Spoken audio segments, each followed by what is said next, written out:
నా పేరు శ్రీవల్లి. మాది కాకినాడ.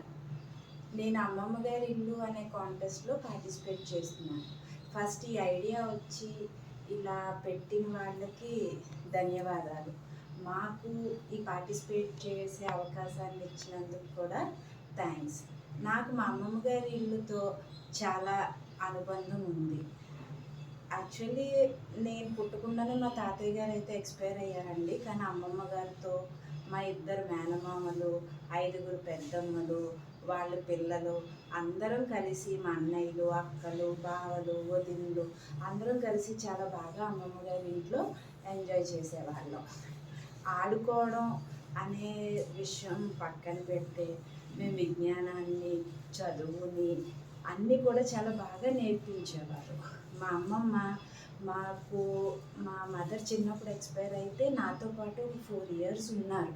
అందుకని చెప్పి నాకు మా అమ్మమ్మ గారితో చాలా రిలేషన్ ఎక్కువ, అటాచ్మెంట్ ఎక్కువ. రోజు చెప్పిన కథే మళ్ళీ చెప్పమన్నా కూడా రోజు కథ చెప్తూనే ఉండేది. రామాయణం, నోముల కథలు, ఆవిడకి వచ్చిన కథలన్నీ రోజు కథలు చెప్తూనే ఉండేవారు. మా అమ్మమ్మ వ్యాజ్లైన్, అమృతాంజను, కాటుక, తిలకం ఇలాంటివన్నీ తయారు చేసేవారండి. ఆ ఫార్ములాస్ అన్నీ కూడా ఆ అమ్మమ్మ మాకు నేర్పించారు. మేము అవన్నీ ఇంట్లో నేర్చుకుని హెల్త్ కాషియస్ మా అమ్మమ్మ. టైంకి మెడిసిన్స్ వేసుకోవడం, డాక్టర్ గారు వద్దు అంటే అది తినేది కాదు అసలు. సో అలాంటి మంచి మంచి విషయాలన్నీ మా అమ్మమ్మ దగ్గర నుంచే నేర్చుకున్నాం.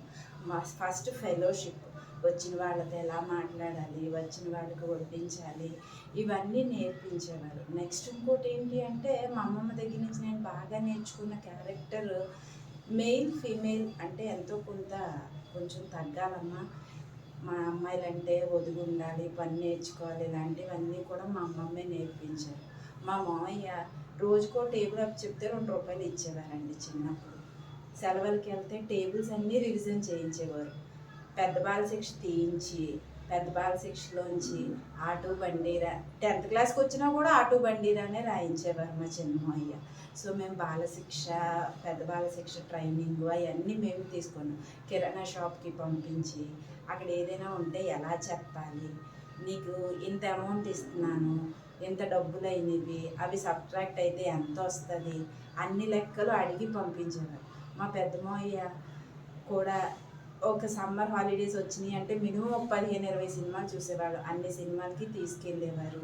సపోటా చెట్లు, ముంజులు, ఇంకా సమ్మర్ ఐటమ్స్, పనసపళ్ళు అన్నీ కూడా సమ్మర్ హాలిడేస్లో, దసరా హాలిడేస్లో, ఏ హాలిడేస్కి వచ్చే సీజనల్ ఫ్రూట్స్ తినడం, వాళ్ళు కూడా పొలానికి వెళ్ళడం, పొలంలో చెరువుల్లో ఆడుకోవడం, విజ్ఞానాన్ని, చదువుని, ఫెలోషిప్ని, మంచి రిలేషన్షిప్ క్వాలిటీస్ని అన్నీ కూడా నేను మా అమ్మమ్మ గారి ఇంట్లోంచే నేర్చుకున్నాను.